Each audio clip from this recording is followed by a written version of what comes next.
Steve Smith you just spoke about how you had a boring couple of weeks. So can you just run us through that and what you've been up to?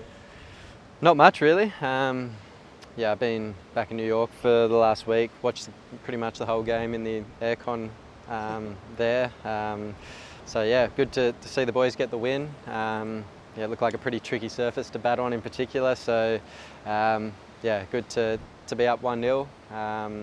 Obviously that last day went really quickly, which was ideal. But yeah, good position. So back here now. Had a couple of bats last week.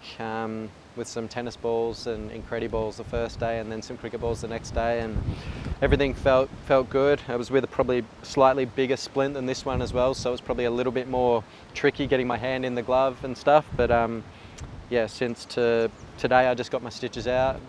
Got a smaller splint now, so things will be easier getting my hand in the glove more than anything. So yeah, feels good. The next couple of days is it just about once you get to Grenada, just facing bowling, fast bowling and slowdowns, and how you feel about your thing?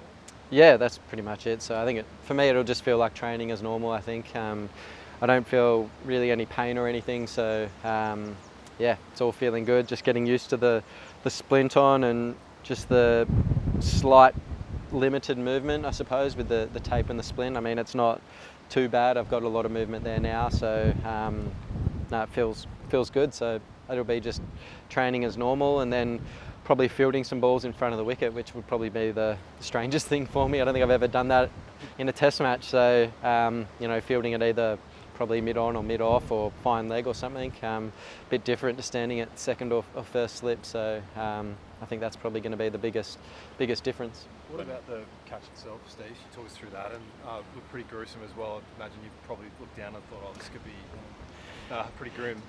Yeah, I looked straight down and I was like, one, that just doesn't look right. It looks pretty disgusting. Wasn't kind of sure of the extent of the damage. Fortunately, there was no fracture, and it was just a compound dislocation. So Doc actually said that he wanted to put my finger back in as we were running off. That I didn't have much interest in. I was feeling pretty sick at that stage, just from the look of it. But yeah, I think Bo said I went pretty pale straight away. Alex said the same. Just from viewing it, didn't look great. So yeah, it wasn't too painful, just kind of made me feel ill. So I think the catch itself, you know, obviously I was pretty close with the helmet on, and kind of the angle that Starkey created from round the wicket and the way Temba played it, it was almost in front of his body. So I lost track of it for a while there. I watched the ball everywhere I field, so you know, might be different if you're watching the bat perhaps, but when you're watching the ball and you kind of lost it in the angle of which he played the ball, it was quite straight, so I didn't pick it up till real late, and it kind of dipped on me a bit, and obviously didn't go in my hand very well, and it was a pretty costly drop at that stage, unfortunately. But yeah, that happens. Do you think the helmet played a role, given you don't usually wear it in that? Maybe. I mean, I practiced with it that morning. It felt all right, but I genuinely think it was just more the fact I just lost track of the ball when he played it so straight, and the angle of which it came out. I think it might have even clipped his hip on the way through as well. So yeah, it was just obviously very close, and then just an awkward one that sort of climbed a bit as well. Most of the edges were going down throughout the game, so you know, we felt being close was the right option, but yeah, unfortunate one. What was the thought process behind going to New York?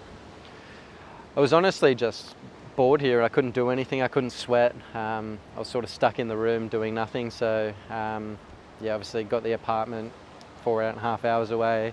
Danny was back there, dogs were back there. So go back, sit in the air conditioning, watch the boys play, and that was good. It's hard to find a net over there?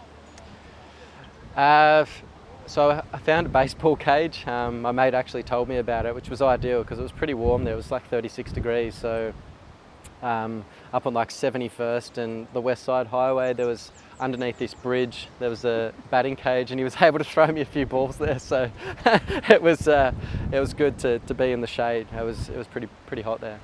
When do you ever think you'd be doing a fitness test in New York at a baseball catch? Probably not. But yeah, it was nice to hit a few balls. Everything felt good. Sent the videos. I videoed it, sent it back to the medical staff, and they were pretty happy with some of the shots I played. So yeah, they're pretty happy. Is there any different feeling when you're gripping the bat at the moment due to the splint? I haven't done it with this one yet. The other one that I had on was a little bit thicker, so it was probably a little bit more difficult to do. This one's a little bit thinner. It's probably going to feel closer to, obviously I won't have the feeling in that finger with the splint touching the bat, I suppose, but probably the fortunate part is, you know, most batters I think take those fingers off the bat to play a lot of their shots. I probably keep mine on for most of them, being a bottom hand player, but hitting balls, it felt completely fine, so yeah, pretty comfortable. Will you need to have a hit day before the test as well to be reassured, or do you think you could make a call, say 2 days out, for example, after the main session? I'll probably do it anyway, just because I haven't hit many balls haven't hit really any balls outside of the 50 that I did the one day and 50 that I did the other day. So I'd assume I'd want to bat anyway, just to feel some balls and get a bit of rhythm. So yeah. What kind of a cricket watcher are you? Like, are you tuning into each ball, or you're like, this pitch is doing too much, I don't need to see it? No, I was pretty relaxed. There's probably a few occasions I was happy that I wasn't out there with a few things the balls were doing on those wickets. So no, look, it was a pretty good game of cricket in the end. West Indies stuck with us by the looks of things for majority of the game, and then I thought the way the boys batted on that the third morning, particularly I thought Alex Carey played exceptionally well. I sent him a message after it. Some of the shots he played, those lofted drives were outrageous. But yeah, a few of those partnerships obviously helped, and getting up above 300 looked like it was going to be too many on that surface. If you do end up in fine leg, do you remember the last time you were fielded there? Have you ever? Oh, geez. I've done a bit of deep backward square when we've gone to like the bouncer plan and stuff. Probably more in England when we did that for a little bit last year, but yeah, that's probably as square as I've been behind the wicket. So it could be a little bit different if I'm down there, but might be fun. Run around for a bit, be right. Will this impact you at all for the 100 in terms of, will that be just straightforward and you could be able to play that? I think it's all good. I think so I'm supposed to have this splint on for 8 weeks, I think. So I think the start of that's around 8 weeks, so might even be out of it by then, or even with it, I think I'll still be able to operate and do everything that I need to do. So yeah, I'm not really, it's still a little way away, but I mean, fingers crossed everything goes well between now and then, but I don't see any issues. You mentioned how tough conditions were. What would your advice to Sam particularly, but also Cam at number 3 be if they're faced with similar conditions? Again, we don't know what we're going to get in Grenada, but if they are similarly spicy, what would your advice be?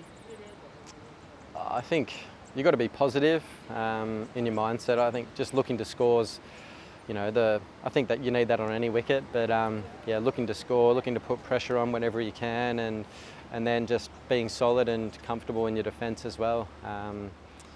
Sometimes you've got to grind it out on those wickets and try and see out the good balls as much as possible, but then when you get anything loose, you've got to try and climb into it. So probably keep it as simple as that, and I think these guys are good players. There's been a lot of talk around it, but they're good players, and we just need to give them an opportunity. It doesn't always come round straight away.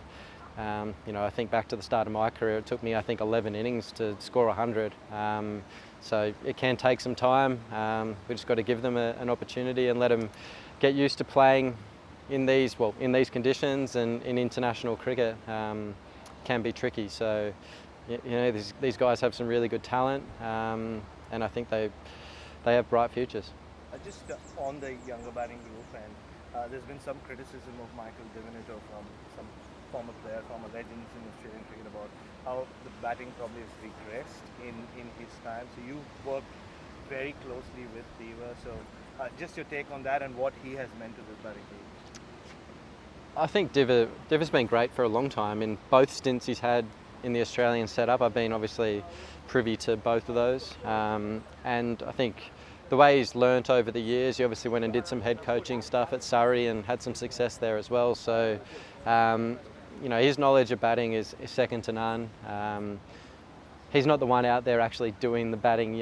Guys have to be able to figure it out themselves out in the middle sometimes, that you can't have someone holding your hand out there. So, any criticism of Diva, completely against. He works as hard as anyone. He knows batting inside out. He's seen cricket all around the world and knows all the conditions. So, he's done a wonderful job for a long time now, and you know, the boys really enjoy working with him. Would you make of the Windies quicks in Shamar in particular? Obviously, 18 months on from the Gabba. He sort of took off where he left off, didn't he? At the Gabba, he bowled really nicely. He bowled a lot of really good wicket-taking balls, and yeah, obviously challenged the defence more often than not. So yeah, he's a good bowler, and you know, I thought their other bowlers bowled pretty well as well. Greaves obviously took some, Seals took some wickets and bowled nicely. Yeah, now Zari's he's got some pace and yeah, challenged us a bit as well. So no, they're pretty good attack. Yeah, you've got to be switched on to get the runs out there. Any sense of what you get in Grenada? Wouldn't have a clue. I've actually never been there before. So yeah, one of the islands that I've not been to. So yeah, looking forward to getting down there, and we'll see what we turn up with. Your last dig here, 199 in Kingston. Fairly good match. What are your memories? Oh, geez, that was 10 years ago. Yeah, it was. I think we won that Test match. I'm pretty sure. I don't remember a lot about it, to be honest. It was a long time ago, but yeah, it was cool to contribute to another win there, I suppose. And yeah, this was my first game in the West Indies since then. So now I'm looking forward to it.